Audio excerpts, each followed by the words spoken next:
سبحان الله حين تمسون وحين تصبحون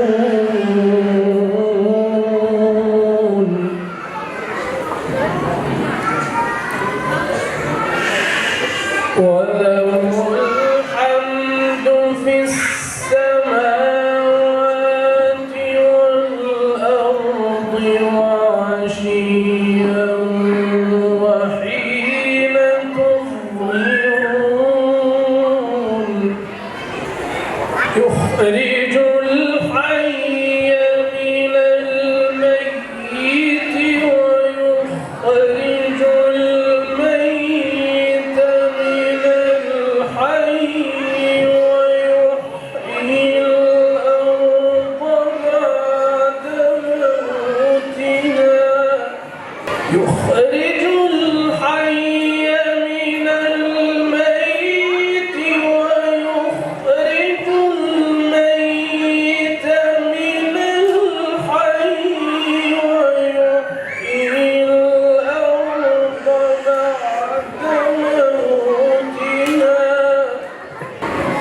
وكذلك تخرجون. شو مسلمان سروشتي ويا دائما كجوع لشته هو أدا لقوا عقل خويا هم سنجينا هم بابتك الإسلام لقوا عقل صليمة يكبرتوا ودوام تطبيقي كان جاني خويا صفات وروشت وآكال الزور برزو بسند دواكرا ولا أخوان المسلمان دواكردون قرنتين يعني كمان كانوا جمجان بي المسلمان كيه ودبيت شو بيبرزان أجر دقت بدن سنتجي جيرانا بدن پیغمبران عليهم الصلاة والسلام لآدم عليه الصلاة والسلام هتا خاتم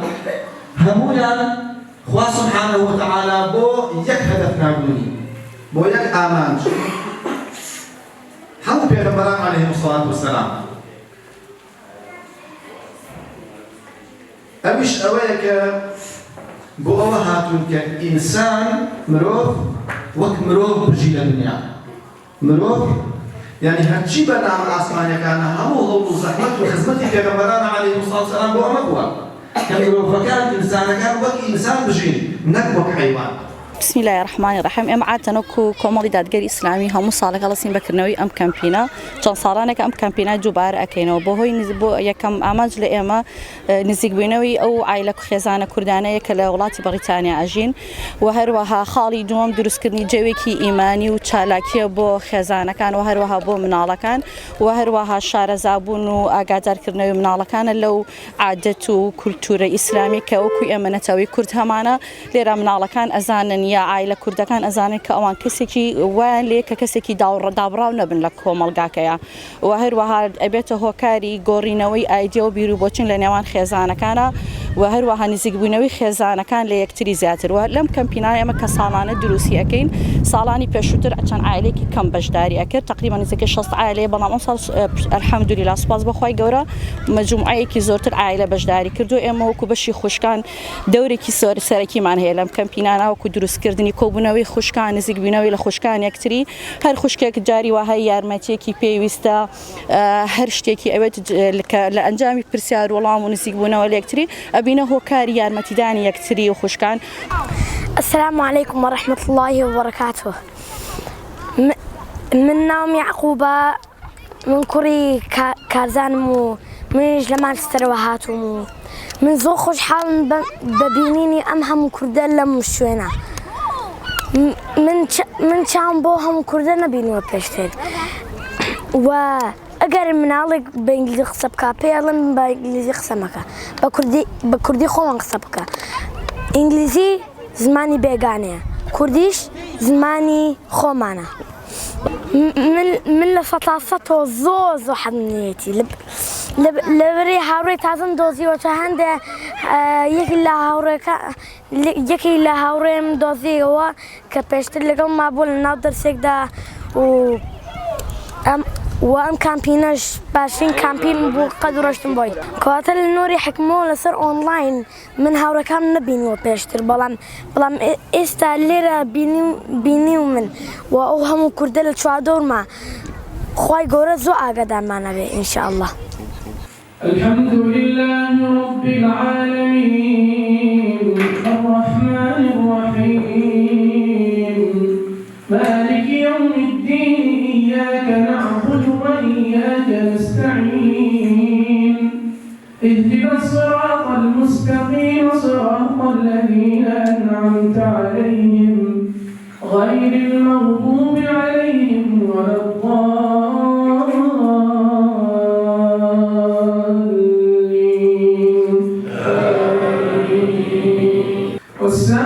والسماء والطارق وما أدراك ما الطارق النجم الثاقب إن كل نفس لما عليها حافظ سمع الله لمن حمده الله أكبر السلام عليكم ورحمة الله السلام عليكم ورحمة الله نما سێم ساڵ بە بەشداریە بم لەم کەمپینە هەموو ساڵێکیش بەڕاستی سیفادەم لێ کردو هەم لە ڕووی ئەوەی خەڵکێکی تازایی مسلمانە ناسم لێرەکانە و دوایەوەش هەم لێرە زانیاری دینی و بە تایبەتی بۆ مناڵان کورد لێرەکانە زۆر پێویستە ئەم کەمپینە لەبەرەوەی کورد زیاتر بۆی ئیشوکارەوە مەخژوڵە ناتوانێت بچێتە دەرەوە لێرەکانە کە دێ هەم مناڵێکی کورد دەزانێت دەبینێ بۆ ئەوی خۆی بۆ زمانە کوردەکەی باشترە و دوایەوەش هەم کەسوکاریشی لەبەرەوەی لە شارە قەڵباڵغەکان هەمە ئاژنی وەکو کورد لێرەکانە گەر شوێنێکی ئەوانە بێ کەمپینێکی ئەوهانە بێ بەڕاستی زۆر قورسە کە کوردەکان کۆ ببنەوە ئەگەر ڕەمەزان و ڕەمەزان جێژنەکان کۆ ببنەوە نە زۆر ئاستەمە بەڵام ئەگەم کەمپینە سازەکرێت ساڵانە خەڵکێکی تازە دێ بەشداریە بێ پێی خۆشەوە من نەفر ئەناسم بۆ 2-3 ساڵ ئەڵێ چون ڕێکە نەهاتون دەڵێن ناوم بنووسن کە مەشدار هەبوو دێم بە پێی توانە بەڵام بەڕاستی دەستان خۆش بێ زۆر باش بوو من وەک خۆم زۆر ئیسیفادەم بکردووە هەچە من ماڵ و مناڵم نییە بەڵام خۆم بە تەنێ دێم زۆر ئیسفادی لێکم هەم لە ڕووی دەرسەوە هەم لە ڕووی شەونێژەوە ساڵانە مامۆستاکی تازە دێ قورآن خوێنێکی تازە دێ بەڕاستی زۆر پێویستە لەبەرەوەی مناڵەکان لێرەکانە لەبەرەوەی شوێنی تر نییە بووی بڕاکە دەشتێکی ئەمە هەیە دێ فێرە کوردی ئەبێ و دوای فێرە عیلمی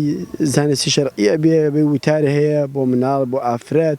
بۆ پیاوان ئەمە زۆر پێویستە لەبەرەوەی کابراگەنەیە بۆ شوێنیشی ئەمە مناڵەکەی ئەگەر کاتی سکۆڵ بێ کاتی مەکتەب بێ هەفتەی 5 ڕۆژ لە مەکتەب لە ماڵەوەش کە دێتەوە خواتە خواردن دەخواوتی خەوی بێ بەیانی خەبەریکەنەوە ئەگەر شوێنێکی ئەمانە بێ بەڕاستی لە ماڵەوە باوکی دایکی ئیش بکەن فێری هیچ نابێ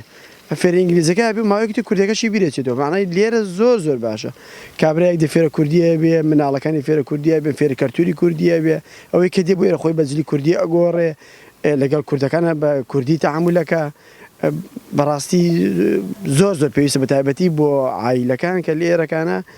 یەکتر ناسین تێکەڵاوەتی کۆمەڵایەتی زیاد دەبێ کوردەکان زیاترە ناسێ ئەوەی کە دینیەکە لەولایەوە هەمووی پێویستتر دەوەسێ کابرا فێرە نوێژە بێ فێرە هەڵسوکۆتی نوێژە بێ هەروەها فێری ئەوە ئەبێ کە کەلتوری خۆی نەدۆڕێنە بەڕاستی لێرەکانە کە کوردەکان ئەبینێ نوێژ و تاعات و ڕۆژ و ئەم شتانەکان ئەوە لە پێش هەموو شتێکەوەیە.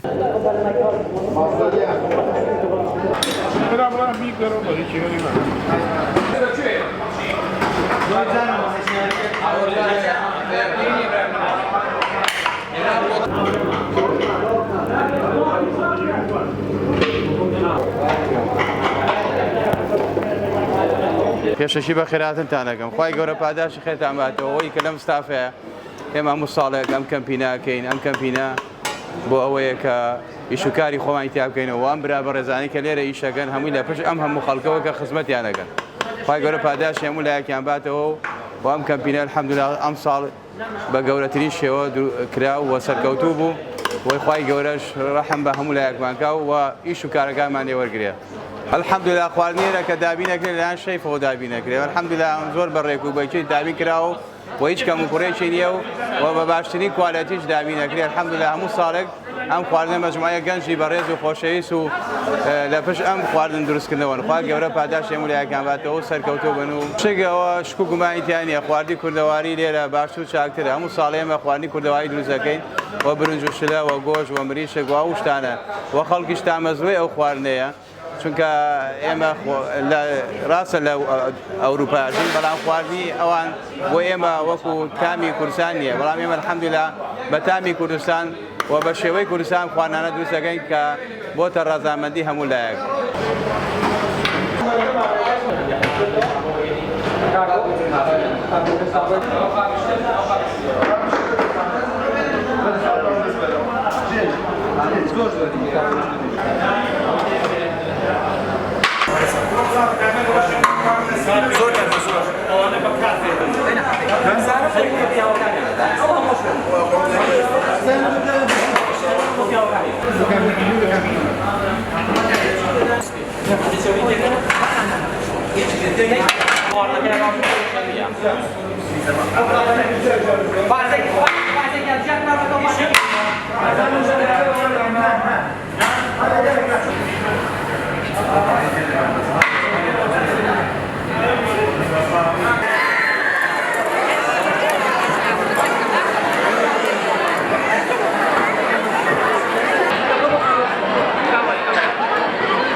بەڕاستی کەمپینێکی خۆشە ئەمە هەم دینیە هەم کۆمەڵایەتیە و من بە باش ێزانم کوردانی تاراوگە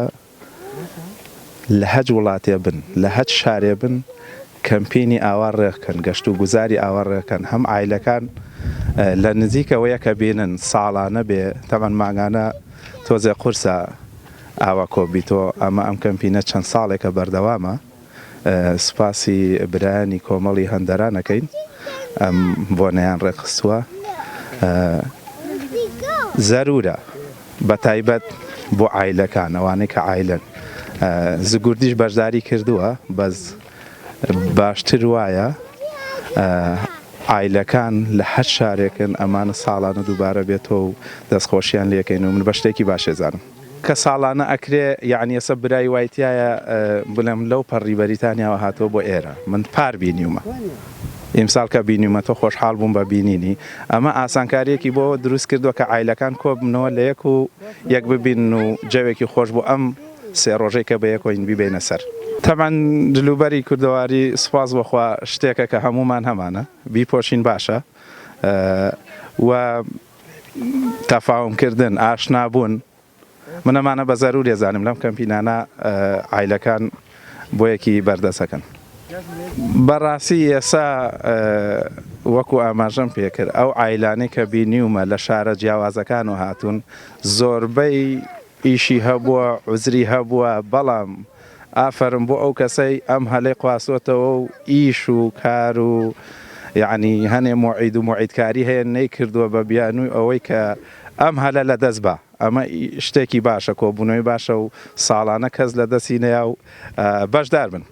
وڵی سەرەتا زۆر دەستخۆشی لە هەموو کەساناکەم کە هەستاوان بەم کارە چکە بەڕاستی بۆ خێزانی کورد لە دەروی وڵات زۆر شتێکی زەرورە بە تایبەتی بۆ مناڵەکان و یەکتربینین و بەم شێوەیە هیواداری هەموو ساڵە دووبارە بێتەوە هیچ کەم کوڕی نەبووە هەروەها دەستخۆشی لە هەموو ئەو کەساناکەم کە بەم کارە هەستاون دوای سەرکەوتنیان بۆ خوازم بە تایبەتی وڵی زۆر گرنگە چکە بۆ ڕەوەندی کورد لە دەروی وڵات بە تایبەتی بۆ مناڵەکان چکە ئاشنای کللتوری کوردەواری زیاتر ئەبن ئێتر بۆیە زۆر زەرورە هیواداری ساڵانە دووبارە بێتەوە نەک جارێک چەندین جار ئینشاڵڵا کۆی دووبارەم کردەوە جارێکی چێڵمەوە چکە نەک هەر بۆ خۆمان لەوە چێ بۆ گەورەکان زۆر ئاسایی بێ بەڵام بۆ مناڵەکانمان بەڕاستی کولتورەکان هەروەها بۆ قسەکردنی زمانی کوردی زۆر باشە چکە لە ناو خۆیانە هەم دیسان کوردەواری نوێ ئەبێتەوانێ زۆر زۆر زەرورە هیوادارین هەموو کەسێک ئەوەی بەشداری نەکردە بەڕاستی بەشداری بکات چونکە چێژ و تامێکی خۆی هەیە هەروەها خواردنە کوردەوارەکان زیندووەکرێتەوە کولتورەکان هەمووی زۆر زۆر باشە ئینشەڵڵا. لافا و گێژاوێک لەم سەردەمی لیبرالیزەکردنی کۆمەڵگاکان هەموو دنیا بە زۆر و بە سەپاندن و بە ساڕوخ و بە بۆمب و بە تەیارە کە ئەیانەوێت کۆمەڵگاکان و منهەجی ئیسلام لە هەموو وڵاتێکی موسڵمانان بگۆڕن تەنها کەشتی نەجاتبوون کەشتی دەعوە بانگەوازە بۆ لای خوا. بۆیە هەر کەسێ مناڵەکەی خۆی خۆشەوێ هەر کەسێ خۆی خۆشەوێ مناڵەکەی خۆی خۆشەوێ دەوروبەر و کەسوکاری خۆشەوێ بەڕاستی ئەبێت دەستی بگرێ بۆ ناو کەشتی بانگەواز دا نەبڕێ لەو کەشتێ چونکە وەکو نوح فەرمی وەلا تەکن مع الکافرین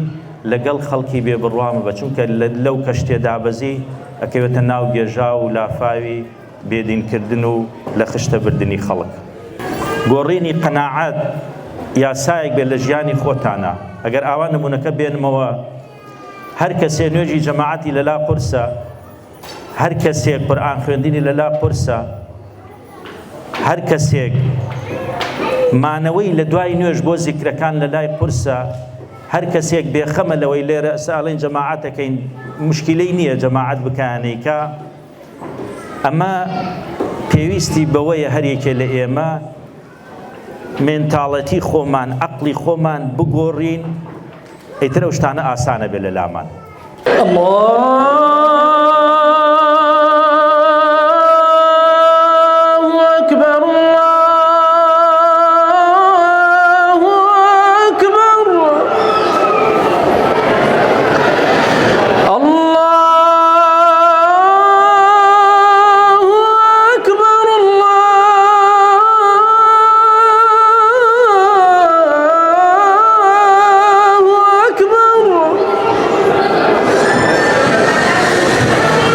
أشهد أن لا إله إلا الله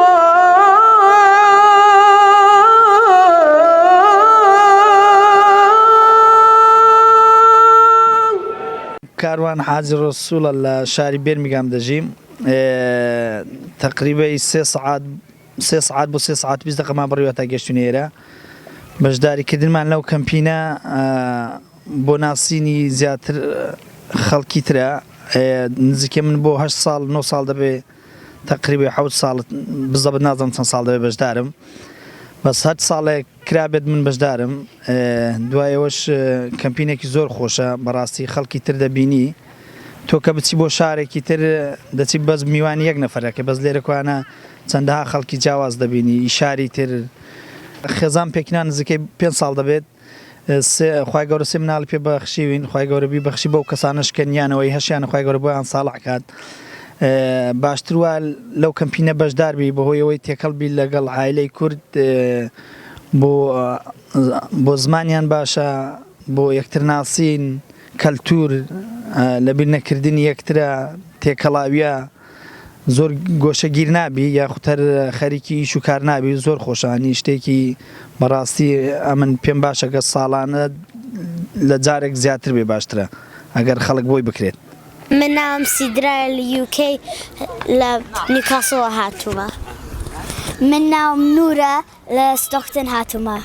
من ناوم لیایە لە نیوکاسڵ هاتووم. من ناوم ئەلینەی لە مانچەستر هاتووم. ئەمە نانمە خوارد لەگە یاریمان کردووە. ئەمڕۆ ئێمە یاریمان کردو بوو نامان خوارد ئینجا ڕۆشتیم بۆ یاری لەگەڵ کچێک بوو ناوی سارا بوو بچکۆلە بوو یاریمان کرد لەگەڵی ئەم هەمڕێ نور من ئەوم نەزانی بەس هاوڕ ئێستا بوو بە هاوڕێ. من لە شاری بێرمیگامەوە هاتووم زۆر خۆشحاڵم یعنی زۆر بەختەوەرم کە بەشدارم لەم کەمپینە و ئەمە دووهەم ساڵە بەشدارم ڕەنگە تەمەن باقی بێ و خواژەمە لێوە نەگرێتەوە هەموو ساڵ بەشدارم زۆر خۆشحاڵین بۆ ئەم کەمپینە زۆر پێویستە زۆر یعنی لە هەموو ڕێوەکەوە پێویستە زۆر ئەم کەمپینە پێویستە بۆ یەکتربینین بۆ مناڵەکانمان بەڕاستی بۆ ئاشناکردنی نەریتی کوردەواری چکا کۆمەڵەیە مناڵەکانمان وا خەریکە زمانی دایکیان لەبیرە چێتەوە زۆری بە زمانی ئەم وڵاتە قسەکەن لێرە زۆر پێویستە و مناڵانە بە تایبەتی بۆ مناڵەکان کە یەکتربینینە لێرە کۆمەڵێ بە وشەی کوردی ڕەسەنی کوردی ئاشنابن لە گەورەکانەوە و بە جلوبەرگی کوردی بە خواردنی کوردەواری ئاشنابن زۆر پێویستە بۆ ئەوان و بۆ ئێمەی بۆ گەورەکانیش یەکتربینینێکە ئەو کەسانی کە نەمان بینیوە من لە شارێکم ڕەنگە ئەگەر بە تەنها بچم بۆ شارێکی تر 3 ساعت 4 ساعت بە سیارە بڕۆم بەڵام کە دێمە ئێرە ئەوانەی لە شارەکانی تر کۆبوونەتەوە هەمیانە بینیم لێرە زۆر عنی خۆشحاڵین کە ئەوانەی کە هەموو دەنگ و ڕەنگەکانی تر هەموو ڕەوەندی کوردی لێرە بەشدارن بە هەموو ڕەنگەکانەوە یعنی ڕەنگە هەر خەڵک نەبێ کۆمەڵی دادگەری بێ لێرە خەڵکێک هاتبێت لە دەرەوەی کۆمەڵی دادگەری بەڵام لێرە هاتووە بە خۆشحاڵیەوە لێرە هاتووە و یەکتربینینیمان هەیە لەگەڵیانە بەڕاستی ئێمە وەکو چەند حایلەی کورد بەشداریمان کردووە هیوادارم هەموو ساڵێک دووبارە بکرێتەوە بەڕاستی شتێکی خۆشە عنی حایلی مسلمانی بەڕێ زیاتر دەناسی چەند فیستیڤاڵێکی وەرزشی دەکرێت هەروە بێتەوە چەند کۆبوونەوە و ڕێوڕسمی ئاینی دەکرێت لێرە بەڕاستی شتێکی باشە بۆ هەموو لایەشی بەڵای ئەم پێم باشە ساڵانە زیاتر لە جارێک بکرێتەوە دەوروبەرە چکە بەڕاستی کارێکی باشە هەم خەڵکی زیاتر دەناسی ئەم حایلی بەرزی مسلمانی زیاتر لێیە تێکەڵاوی خەڵک دەبی زیاتر چکە لە وڵاتەی هەمومان وەکو بێ کەسێک وایە کەسوکارمان لێ دوورەوەمان وا باشە نزیک بوون و لێکترەوەمان یەک بین زۆر سپاس بۆ ئێوە بۆ پام تیڤ دەسان خۆش بەمان دوونە بن من لە لەندەنەوە هاتووم هەم خۆشم و هەم مناڵەکانیشم تەلەبەی نووری حکمەین لە ڕێ ئەوانەوە ئاگادارکراوینەتەوە بەڕاستی زۆر بە زەروری ئەزانم ئێمە زۆر تەنیاین مناڵەکانمان زۆر تەنیان وەکوتر یا لە مەکتەبن یا لە ماڵەوەن لەبەرەوە خۆزگا خوازم ئەمان ئەم کەمپینانە دووبارە و سێبارە ببنەوە چون هەم بۆ عایلەوی هەم بۆ مناڵەکانمان زۆر زەرورن بەڕاستی هەتا ئێسەوە مەسەکرد هەر بۆ مناڵ زەرورە بەس بۆ خۆشمان زۆر شتێکی باشە ئابدەیت یەکەکەینەوە و یەکناسینێکی زۆر باش خەڵکانێکی تازەم هەر لەم کەمپینا ناسیوە کە زۆر مای خۆشحاڵی و دەستخۆشیە وەکوتر زۆر تەنیاین و مەشغوڵی ئیش و کارین دایک و باوکان بە ئیش و کار مناڵیش بە مەکتەبەوە دابڕانمان زۆرن هەر لە ناو خودی عیلەکانە دابڕانمان هەیە جاوەرە بۆ کۆمینیتیەکان یعنی وەکو کورد ئەمە کۆمانەکاتەوە بەڕاستی وازمان لێ ئەبڕین لەو مەشغەڵەتەی کە تایین بەڕاستی هەم ئیمانی هەم کوردەواری هەم کوردانی هەمووی تۆزێ زیندوو بوونەوەی بەخۆ بینێ ئەگەر چەند جار دووبارەش بێتەوە زۆر باشتر بەبێ ئەم دوو شتەکە دوو شاباڵی یەکترن هیچ کار و پرۆژەیەک سەر ناگرێت یەکەم دڵسۆزی دووەم لێزانین دڵسۆزی کە ئینشاءالله حتمما لە خەڵکی مسلمانە هەیە خەڵکی مسلمانی سادە گوناحە بڵێ مسلمانی سادە من باوەڕم وایە ئەگەر مسلمان خۆی لە ناو جەمعێکان نەبینێتەوە مسلمانی سادەیە ئەگەر بێئەدەبی نەبێ مسلمانی کەمزانە لەوانەیە زۆر وردیکەینەوە مسلمانی نەزانیش هەبێت کەشتیوان نابێ هەبێ بەڵام بەڕاستی کەسێک کە خۆی ناوناوە ئیسلامی وەکو شەویش عەرزم کردن بەلای منەوە ئیسلامی یعنی مسلمانتر یعنی کەسێک زیاتر پابەندە بە ئیسلامەوە زیاتر خەمی ئیسلامی لە کۆڵە خەمی خەڵکی لە کۆڵە پێغەمبەر عەلەیهی سڵاتو وسەلام لە هەموو کە زیاتر ئیسلامی بووە ئێستا ئەم قسە خەڵکانێک ناوێرم ناوی کەس بێنم لەوانەیە پێیان قورس بێ بە بەڵگەی ئەوەی پێغەمبەر عەلەیهی سڵاتو وسەلام کاتێکی ئیسلامی هێنا خۆ یەک مسلمان نەبوو لە مەککەیە ئیسلامی بۆ چێ هێنا بۆ کافرەکانی هێنا ئەوە نییە لە کۆتایی سوورەتی تەبارەکدا فەرمێ قل ئەڕەئەیتم ئین ئەهلەکەنی الله ومن معی ئەو ڕەحیمەنا فمن یجیر الکافرین من عذاب ئەلیم هەوڵی کوشتنی پێغەمبەریانەدا عەلەیهی سڵاتو وسەلام پێغەمبەر ئەیزانی ئەوان ناتوان بیکوژن بەڵام فەرمووی ئەگەر ئێمە خوا لە ناومان بەرێت و هاوڵەکانی من ئەی چێ کافرەکان ڕزگارکە لە سزای دۆزەخ لە سزای سەختی خوا دەڵێم وەرن با کۆبین کۆ لەکوێ بین لێوێدا کۆبینەوە کە چۆن پێغەمبەری خوا عەلەیهی سەڵاتو وەسەلام کە هیجرەت ئەکا لە مەککەوە بەرەو مەدینە لە بەنی نەجارە لا ئەدا پێش ئەوەی بگاتە ناو مەدینە لە ناو خاڵوانیا چی دەکات یەسەر کۆیان دەکاتەوە لەسەر مزگەوتێکیان بۆ دروست دەکا و 13 ڕۆژدا لەوێ دەمێنێتەوە مزگەوتێکیان بۆ دروستکە کە مزگەوتی قوبایە کە تا ئێسەکانە ئەوەی کە چوو بەبینیوێتی پاشان کە ئەچێتە ناو مەدینەوە پێش ئەوەی ماڵ و حاڵەکەی بیر لە ماڵ و حاڵەکەی خۆی بکاتەوە پێش لە دامەزراندن و ئیش و کارەکانی خۆی بکاتەوە بیر لە مزگەوتێکە کاتەوە کە پێی دەوترێت جامیعیش واتە کۆبوونەوەی مسلمانان کاتێک کە ئێمە لێرەدا کە کۆ دەبینەوە و ئیش و کارەکانمان لەسەر ئەوەدا دێین ئەمانەوێ بە منداڵەکانمان و بە گیری دوایەوەمان بڵێین کە ئێمە هەین هەم وەکو مسلمان هەم وەکو کوردێک